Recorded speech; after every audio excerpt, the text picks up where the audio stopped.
it's so challenging. Like nothing is coming easy. I'm still trying to make it work with my family and with the business and the market and everything. And there is not a question in my mind that I would ever stop doing this. And that's where it's landed. Like, holy shit, I'm an entrepreneur.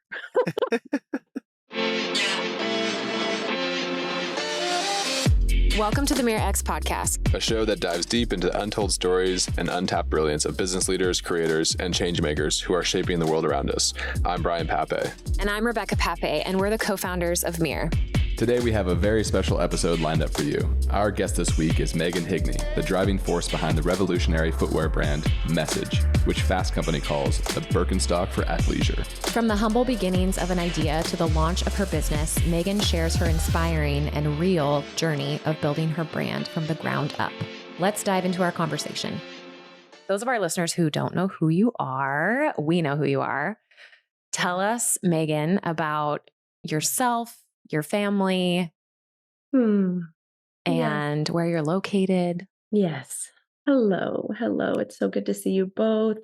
So I'm here in Oakland, in the Oakland Hills. I have two kiddos, a son who's 7, a daughter who's 3. They are my angels. I live here with my partner.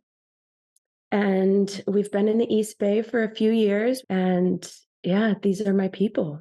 I love them so much. Tell us about Message. We love Message and we love you. But for folks who are like, what is Message? You're like, it's not an app. It's not an app. No. Message it's a next generation slip-on footwear brand. You know, I saw this white space. I couldn't buy another Birkenstock.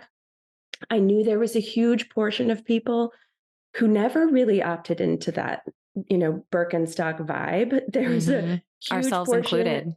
Yeah, there was a huge portion of people who had, and I did hundreds of interviews before I designed this first slide. The number of people who were reluctant Birkenstock customers was astounding to me. Like a product that so many people own but aren't excited to own. Like, what is this? What is this opportunity? And yeah, I lived it myself because I love slides. I was a soccer player. I wear them kind of irreverently with dresses and everything, but I also really grounded in this athleisure opportunity. We're wearing these kind of comfortable clothes, workout clothes, kind of turning it into luxe leisure. We're investing in it. And what are we slipping on and running out the door in? The person who's buying an on-running sneaker, what's their recovery slide? There is no answer. So I saw that and I decided I didn't build a brand. I decided I wanted to see if I could actually build a better shoe. So I spent years doing that. And then when I put the first proto on my foot, then I built Message. Then I birthed Message. That's a huge undertaking. Take us back for a second. I want to know at what point you thought to yourself, maybe I am an entrepreneur. And maybe those weren't the words that you said to yourself. It's just landing for me right now. Like I built a shoe out of my garage, literally. We have these like cliche stories. I didn't feel like that person. And I helped founders run their businesses for years, and I started before that investing in brands. So I was actually, or am perhaps the most reluctant entrepreneur because I started the other direction. I started observing, investing in what makes a great one. I would be sitting across the table from these entrepreneurs and I was just like, in my system, I was like, I'm on the wrong side. Like, get me over there, but my head wasn't wrapping around that. So I started to figure out like, maybe I'm an operator. It wasn't entrepreneur immediately, it was operator. So then I moved to the operating side, helped founders, build and grow their businesses, but very ops minded, finance brain, basically started to own everything but the creative, the vision, the brand. And so Message, I almost tell people like, I was talking myself out of this for so long. Because it wasn't the practical thing, it wasn't the easy thing, except it was all that I was called to, and it made so much sense to me. And then it was so easy, like to buy all of these different shoes and to know how to go to the podiatrist and say, like, this is what I've read. Why isn't this working? How do we better meet the market? To do materials research and fly to Portugal and meet the people in the cork forests and fall in love with a carbon negative material. Like, it was so natural, and so now it's landing, honestly, because it's so, like, I'm just at that point in the journey where it's so challenging. Like, nothing is coming easy. I'm still trying to make it work with my family and with the business and the market and everything. And there is not a question in my mind that I would ever stop doing this. And that's where it's landed. Like, holy shit, I'm an entrepreneur. So I don't know. Does that answer your question? I mean, that was kind of the journey. I think it's just landing. Was it also that moment when you were at a trade show and you're spackling the trade show yourself, where you're like, I'm an entrepreneur? Yep. Where I'm spackling, and if my partner knew that I was painting a wall, he would fall over. Like, I was roller painting this thing, like my life depended on it, and it looked good. Yeah, I'm sure it did. That's awesome.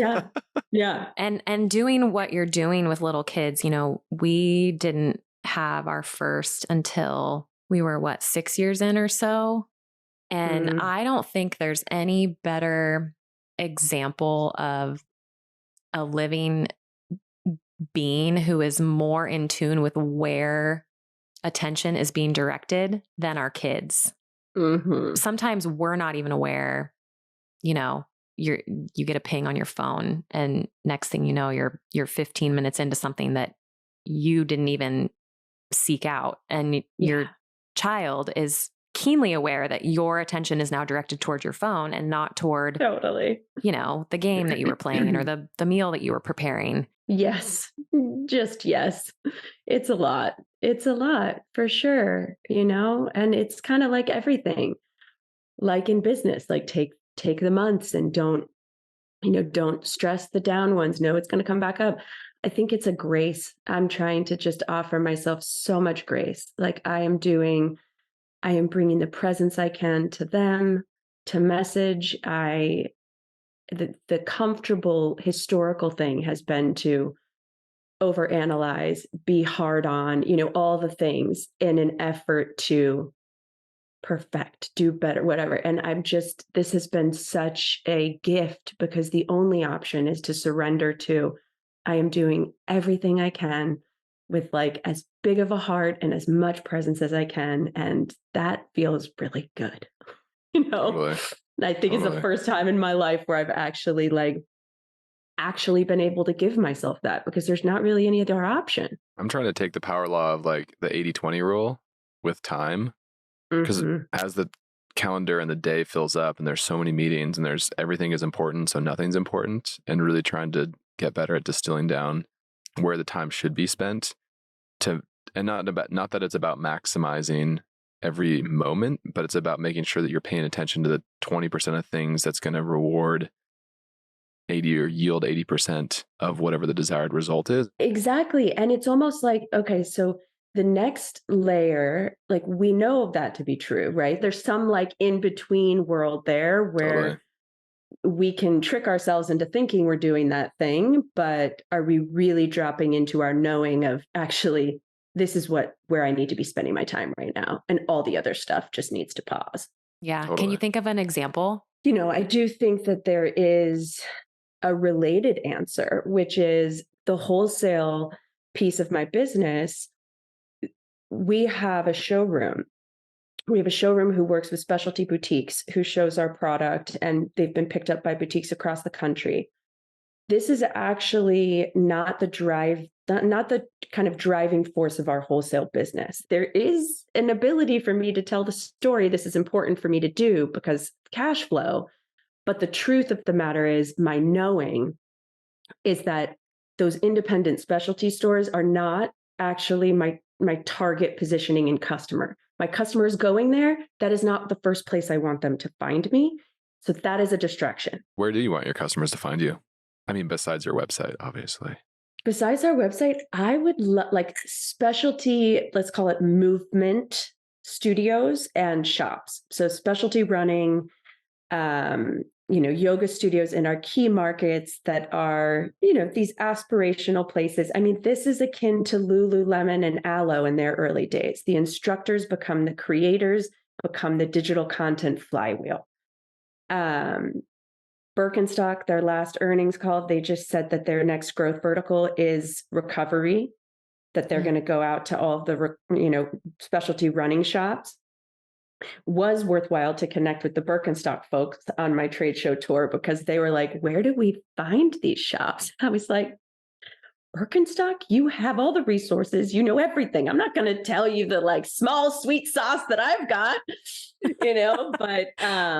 but I think that's really validating, right? That they're activating their reps to go find these shops and this market and talk to this customer through this lens. That's what we were built for. We haven't even talked about your slide yet. Brian and I both own pairs, thanks to you, Meghan. Yes. And I think our product offerings are actually similar in the sense that I think all that really needs to happen for the consumer is they just have to experience it, right? So they just have to drink from the tumbler or they just have to try on the slide. And it's, I mean, price aside, it's almost like instant conversion. I mean, it's tangible, it's tactile, and you just get it as the user. You're like, I didn't know I needed this. Totally. I'm sure this really resonates with you. Like, as I talked about my journey to this, it was not a no-brainer to put another product out into the world, right? As consumers who are very conscious and who care, like I was very aware that even if I was doing it better, that I was trading in consumable goods, right?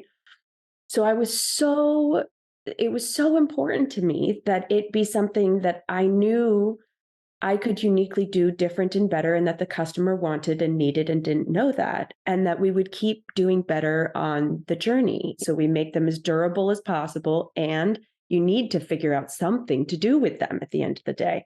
My suppliers we're investing in capital equipment.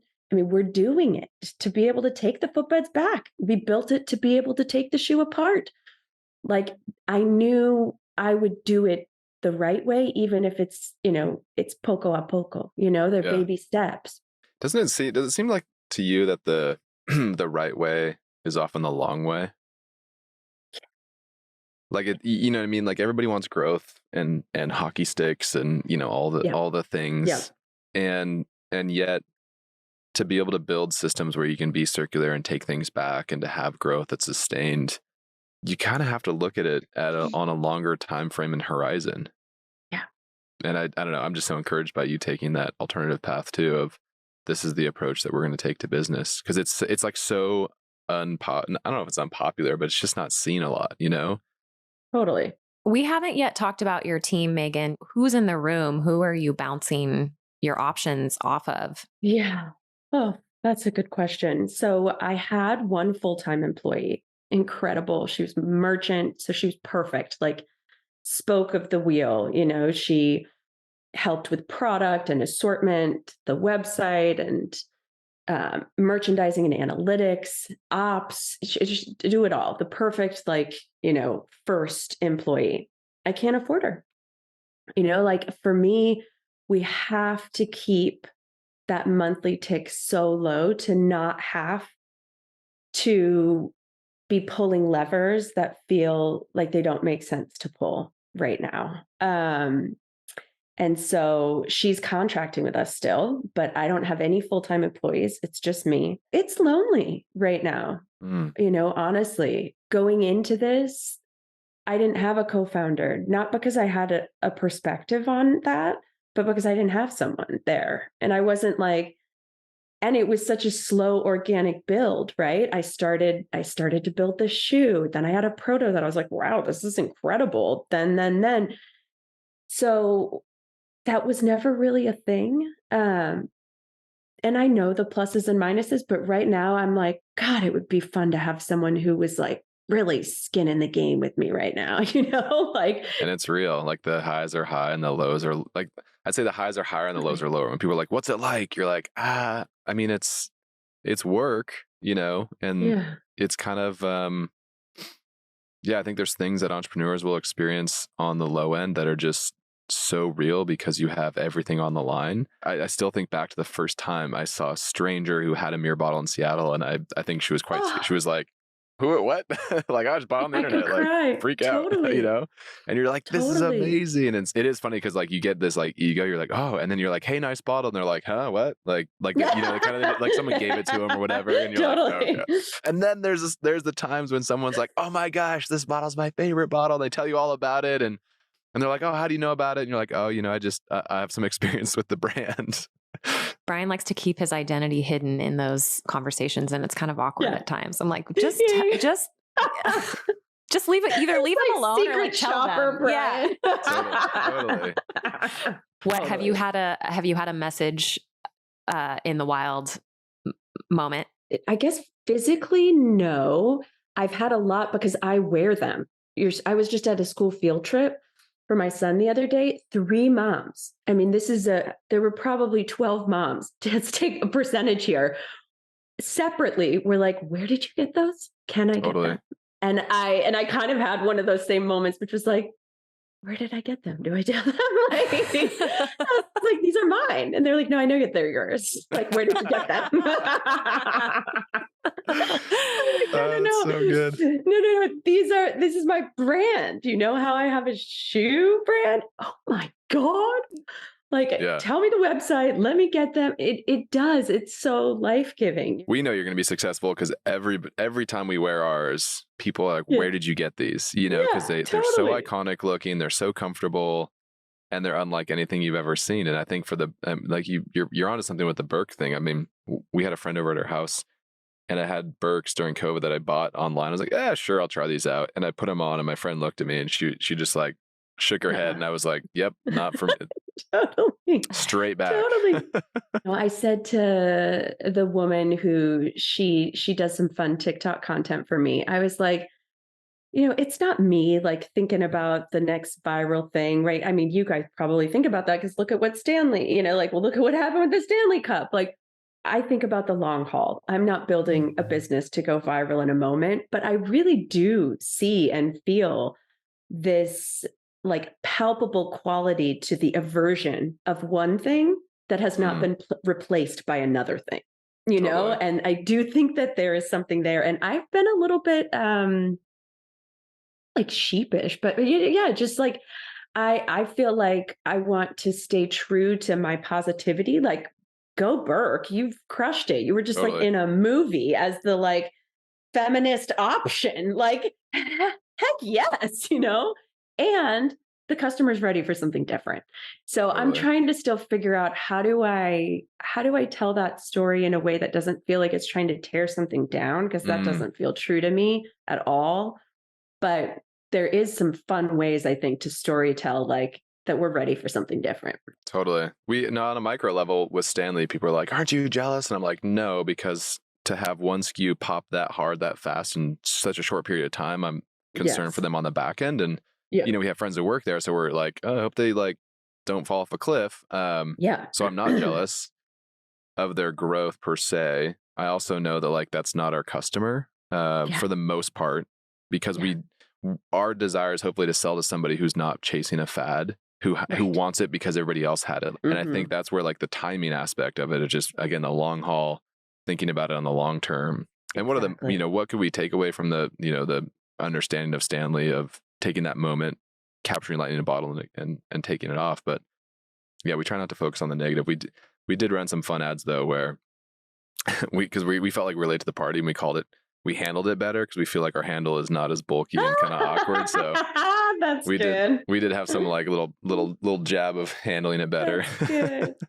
But I do think there's something to that too, right? Which is the reality that getting really clear about who our customer is a gift for everyone, because I think you're exactly right. Like, your customer is actually excited by the fact that you're doing it a little bit better and a little bit different, every step of the way. I'm curious, shifting gears a little bit. Are you looking for investors? Do you have investors? Oh, this is such a good question.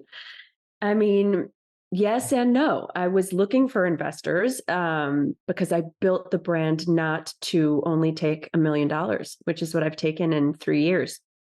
And that wasn't the plan. And I would have built it differently even in the 3 years if that's what I thought was going to happen. So would I love if someone came out of the woodwork and was like, Meg, this is rad. I just needed to find you. I couldn't find you. Like, here's what I would love to do together. Sure, but I'm not going to spend any more time on it. I know that I'm sitting on a gold mine.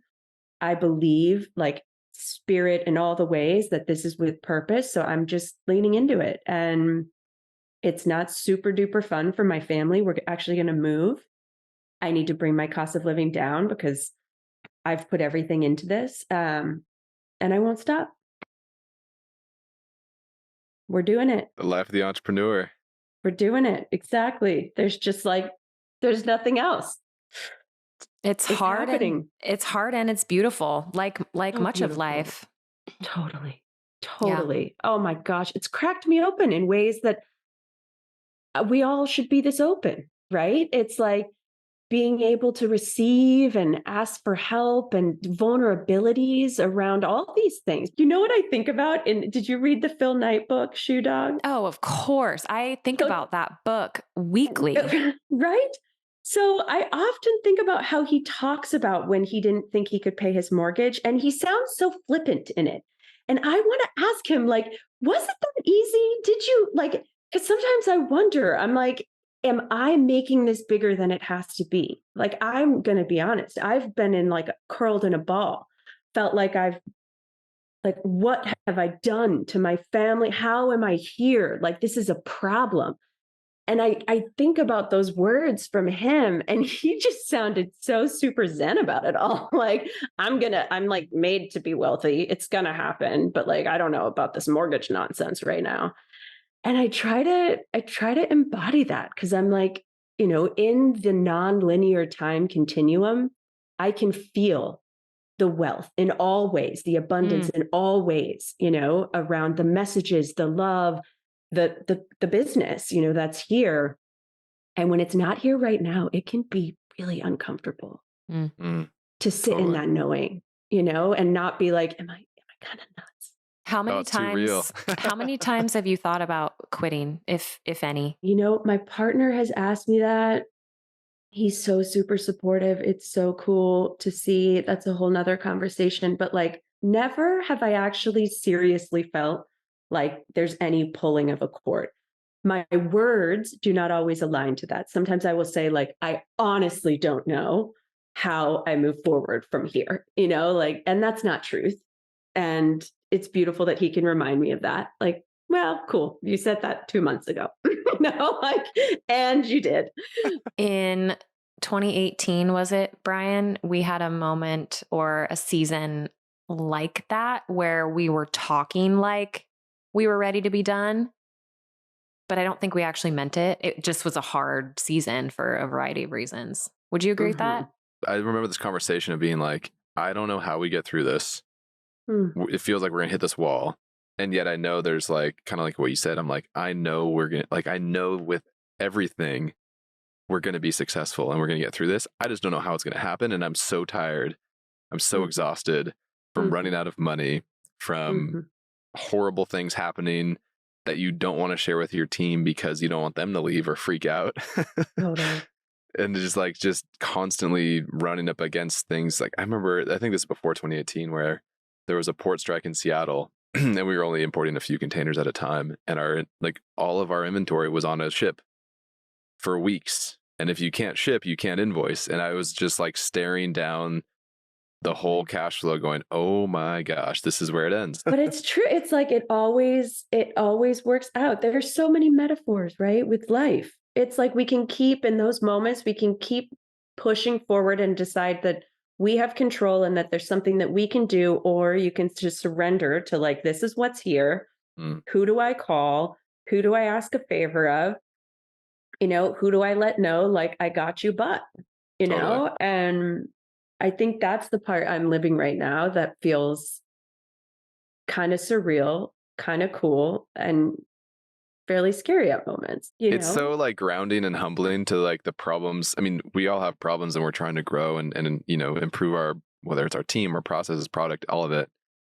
And just the reminder of like taking in where we're at and where we will be eventually. Because I think that the hard part is everybody reads on our team. They see Stanley's numbers, they see other people's numbers, and they're like, well, why can't we do that? It's so much easier to look at the grass is greener on the other side.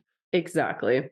And everything you're saying, I mean, let us remember too, like we're in the world of like being here and doing this with purpose. Is one of those purposes not like to give people a place to show up and to be seen and to be their brightest lights and to like, how many places actually allow us to do that in this like modern consumer goods landscape that are doing all the things we talked about? I mean, the number of truly toxic environments, think about the ripple effect that has on families, on everything. Like in this American culture we swim in, our work is so important to us. It is a fabric of our being that we bring to every single thing we touch. Totally. Like if that is messy, so many other things are messy. So like I know if you ever need someone to champion you and your numbers and the way you're doing it and everything, and remind your employees that like they are living a gold mine. Like that's the thing, like you're doing it right. Yeah, we're definitely trying. Yeah. I mean, message problems look different than MiiR problems, but the problems never go away. We all got problems. We all got problems. My coach help unlock I think it applies for any sort of level of quote unquote problems, but instead of thinking that like, if like the challenges of managing people or leading people is the problem, not thinking that eventually you'll just be done solving these problems. Exactly. Just let that get out the way. Just let that go, let that fly, and understanding that like how you approach the problem is what you can control, and and like almost embracing it, knowing that like you're never going to solve it, but how you go about doing it is what matters. Exactly. And that's the part for me where I think mentally I was always like, oh, if I get to this stage in business, if I get to like X amount of millions in sales, these won't be problems anymore. They'll just go away, or I'll hire someone to do this. But the reality is you just get better at handling it if it's more reps. Totally.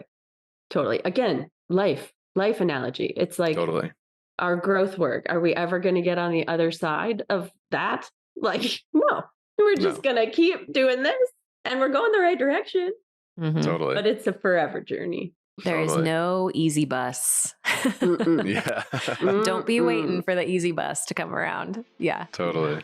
Meghan, it's been so good chatting with you. Thanks for taking time. You two are so great. Thank you so much. We love you. That's Meghan Higney, founder and CEO of the athleisure company Message. Visit wearmessage.com to learn more, and don't forget to follow them on social media at wearmessage. Thank you for tuning in to the MiiR X Podcast. If you enjoyed this episode, please subscribe, rate, and leave a review. Your support means the world to us. Stay tuned for our upcoming episodes where we'll continue to explore the stories and brilliance behind business leaders, creators, and changemakers that are shaping our world. Until next time.